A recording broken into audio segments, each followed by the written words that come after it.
বিসমিল্লাহির রহমানির রহিম। আসসালামু আলাইকুম। আমি লেডিস টেলার জিয়াস থেকে জান্নাতুল ফেরদৌস। আজ আমি আপনাদের সাথে শেয়ার করব ছোট বেবিদের পাফ হাতা। আমি বোঝানোর সুবিধার্থে আমি হাতাটি আগেই কেটে নিয়েছি। এখন আমি সুন্দর করে আপনাদের মাপটা সুন্দর করে বুঝিয়ে দেব। 10 ইঞ্চি, 10.5 ইঞ্চি, 10.5 ইঞ্চি থেকে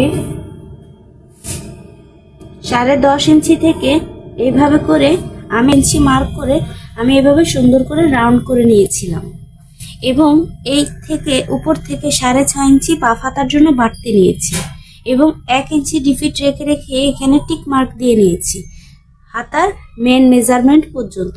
মেন মেজারমেন্ট আমার 10.5 ইঞ্চি ছিল।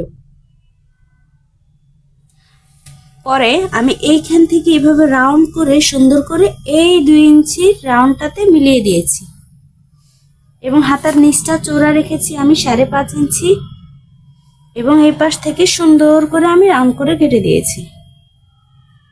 এই পর্যায়ে আমি সুন্দর করে এরপর এটা আমি কেটে রেখেছিলাম। আপনাদের যদি কোনো রকম বুঝতে অসুবিধা হয় আশা করি আমাকে নক করবেন।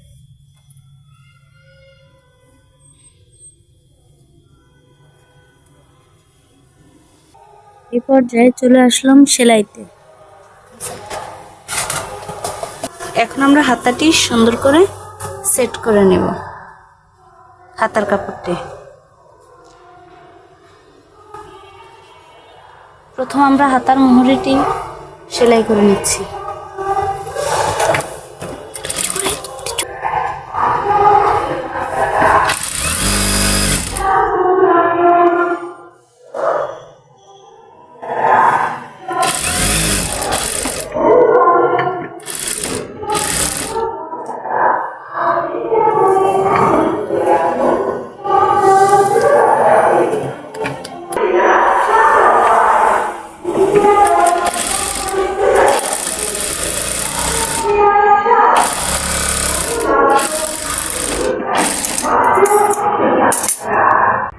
এখন আমাদের হাতার মেন সেন্টার মার্ক হচ্ছে এটা থেকে ধরে আমরা সুন্দর করে এই সেন্টার মার্কে এসে স্টপ হয়ে যাব। আমরা এই পাশ থেকে সুন্দর করে কুচিগুলো দিয়ে আসবো। এখানে শেষ টিক মার্কটা ছিল এটা হচ্ছে হাতার মেন মেজারমেন্ট।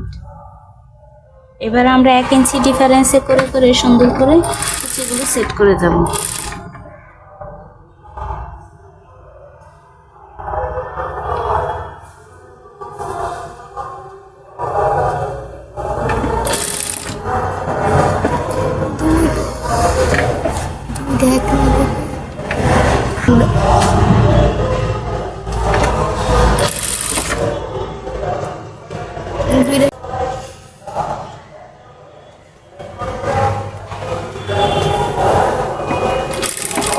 এই পর্যায়ে আমরা মেন মেজারমেন্টে এসে স্টপ হয়ে যাব এবং এখন আমরা কুচিটা সেম উল্টোভাবে দিয়ে যাব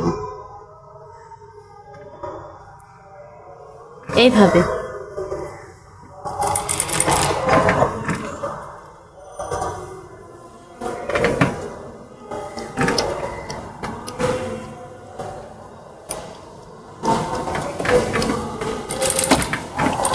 আমি আগেও আমার পাফ হাতা নিয়ে আমার চ্যানেলে একটি ভিডিও শেয়ার করেছি। আপনাদের যদি বুঝতে অসুবিধা হয় সেক্ষেত্রে আপনারা আমার ভিডিওটি দেখে আসতে পারেন।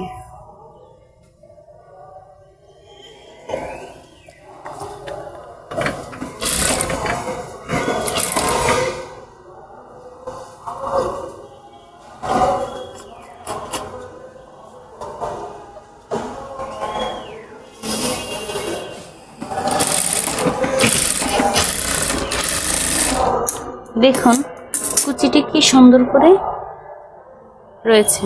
দেখুন এই পর্যায়ে আমি সেন্টার মার্কে এখানে আবার চক দিয়ে মার্ক করে নিচ্ছি এবং একটি টিক মার্ক দিয়ে দিব। আলহামদুলিল্লাহ এই পর্যায়ে আমাদের হাতাটি এরকম হয়েছে। এভাবে আমরা অপোজিট আরেকটা হাতাও তৈরি করে নেব।